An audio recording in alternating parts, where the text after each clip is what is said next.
Do you know the feeling when your friends or loved ones smile at you, but you feel like they're faking it in front of you? Don't you want to tell them, "Hey buddy, stop. Why are you torturing yourself?" Now look at yourself. Don't you do the same thing all the time? You smile at passers-by, acquaintances, and those you see for the first time, but do you do it every time because you're really happy? Hypocrisy is the art of hiding your true intentions. But do you really think that they don't see your hypocrisy?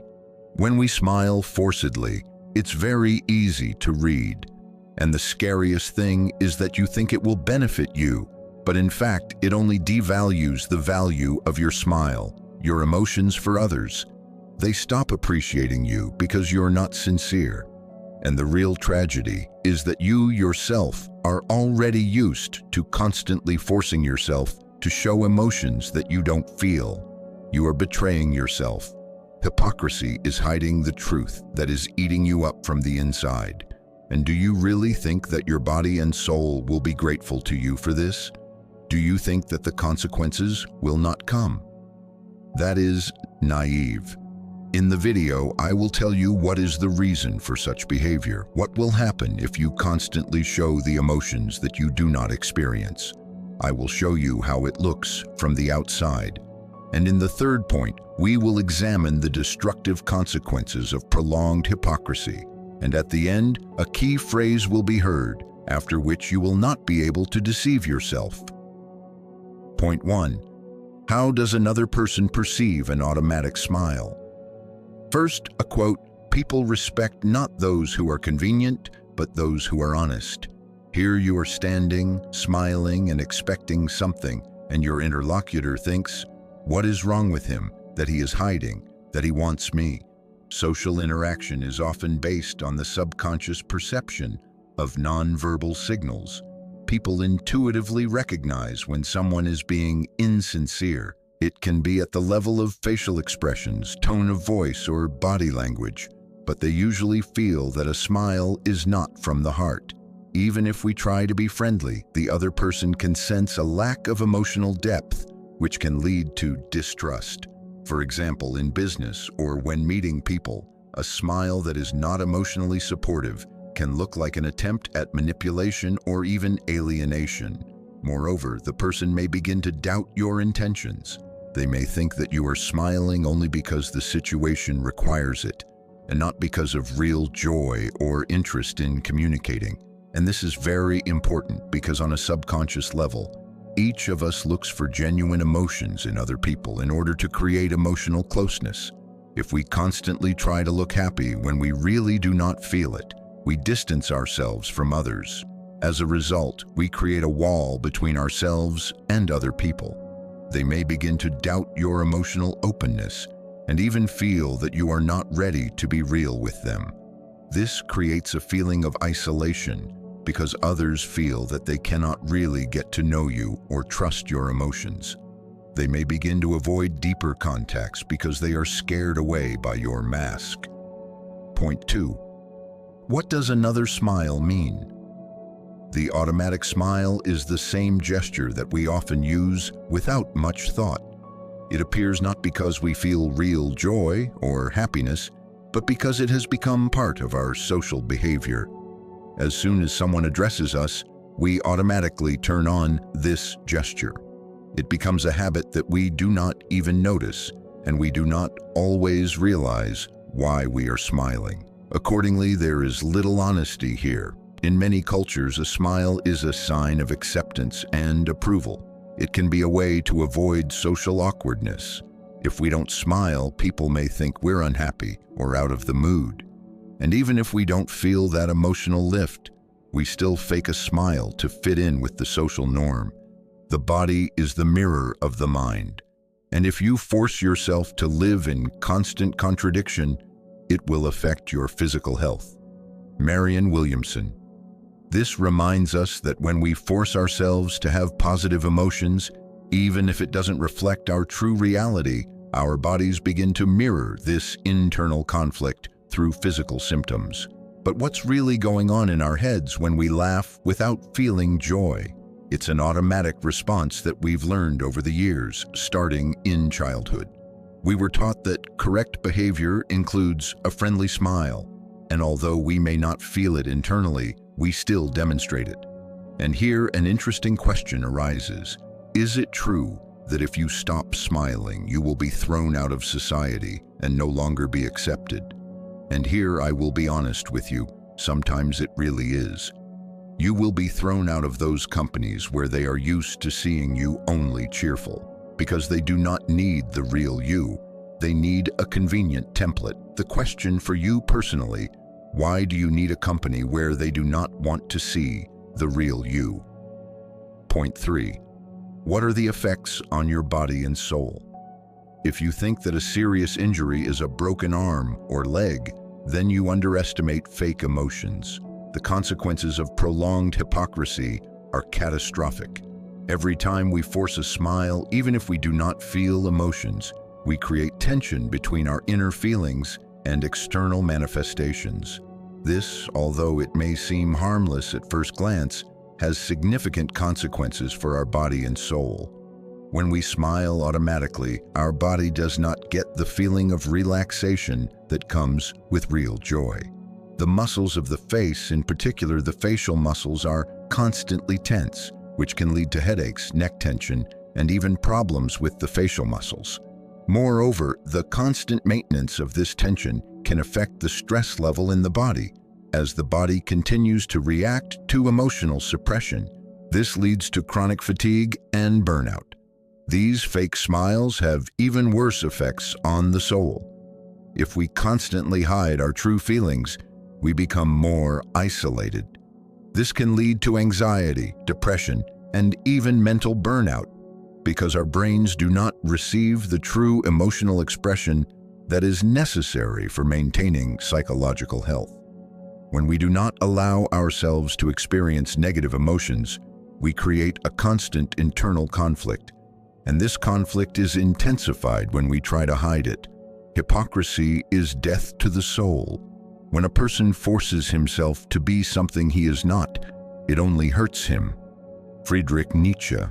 This quote emphasizes that fake emotions and forced smiles devalue our soul, making us feel like strangers in our own lives.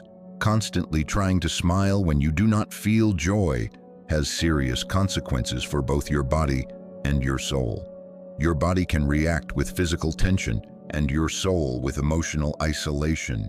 It is important to understand that sincerity in expressing emotions not only makes us closer to others, but also preserves our inner balance, physical and psychological health. Point 4. What to do if constantly smiling is your job? Here is what should sound in your head. I have a role, I will play it for a while, and then I will be myself. I am not my role, we do not intersect. I play it so that it is enough for those who need it and no more. I do not experience those emotions that I am forced to show now. I know who, I always remember this. Sometimes a smile becomes not just a habit, but part of professional duties. For many people working in the fields of service, sales, or communications, a constant smile is a requirement of the job. First, it is important to understand that such behavior can be part of your professional ethics and is not always a conscious choice. If you work with people, your smile becomes a way to create a positive atmosphere and attract clients, or make the interaction more pleasant for them. However, even in such conditions, it is important not to forget about your inner state. Here are some practical tips. Screaming into a pillow is one of the simplest and most affordable ways to let go of accumulated stress and aggression. Many underestimate this method, but it really has a powerful effect on emotional balance. Screaming is the body's natural reaction to strong emotional stress. Usually we try to restrain our feelings so as not to disappoint others or not to look weak. But when we give ourselves permission to scream, we actually free ourselves from internal pressure. Emotional discharge through screaming helps the body restore balance, free the psyche from accumulated feelings, and relieve stress.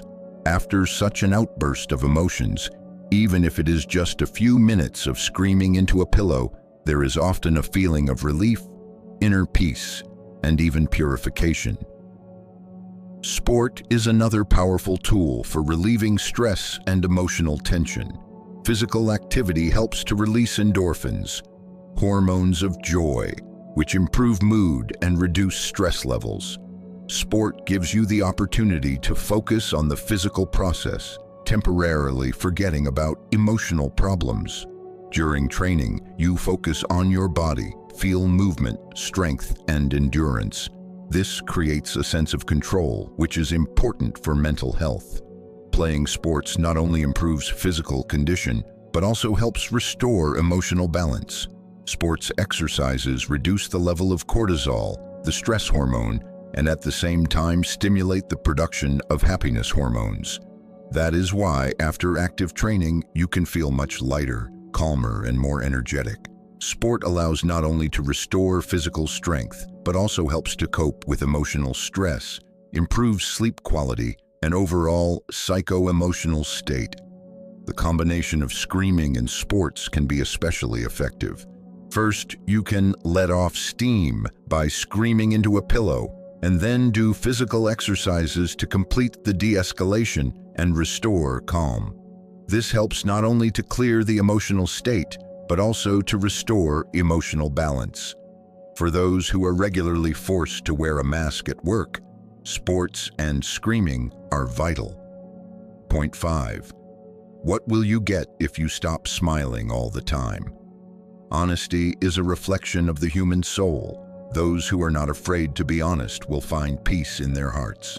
Firstly, as a result of reducing the emotional load on the psyche, a large amount of energy will be released in you, which can be applied where you lacked it. Secondly, socially, there will be fewer people in your environment who sucked your energy and gave nothing in return. And in their place will definitely come new ones, those who will be ready to perceive the real you. When you stop smiling all the time, it allows you to be more open and honest in your relationships with other people. People will notice your sincerity and will be able to better understand your emotions. This will lead to deeper and more genuine relationships, since others will know that you are not hiding anything. Sincerity allows you to build trust, which is the basis for healthy and supportive relationships. When you stop living by other people's standards and allow yourself to be yourself, you feel more self-respect. You are not dependent on external assessments and do not try to appear to be someone you are not. This gives you confidence because you begin to live your true self and not in the image that you have created for social norms. Thus, if you stop smiling constantly, you will gain more inner peace, sincerity in interactions with people, less stress and burnout, and more self-respect and self-confidence. This will allow you to feel more whole and understood both by yourself and by others. Remember that we are not robots. Expressing negative emotions is just as necessary as expressing positive ones. After we have considered the importance of a smile in our lives, its automatic use, and the consequences for our body and soul, one thing becomes obvious. It is important to be authentic and not to live by other people's standards or requirements. Sincerity in expressing emotions is the key to emotional health and harmony. As Ralph Waldo Emerson said, honesty with yourself is the first step to true freedom. This reminds us that true freedom begins with accepting your emotions and acknowledging them without fear of external evaluation. Don't forget to subscribe to the channel so you don't miss new videos and share your thoughts in the comments. We are always happy to hear your point of view. And here is a phrase that you can ask yourself when you find yourself in similar situations. How much is my smile worth? See you soon.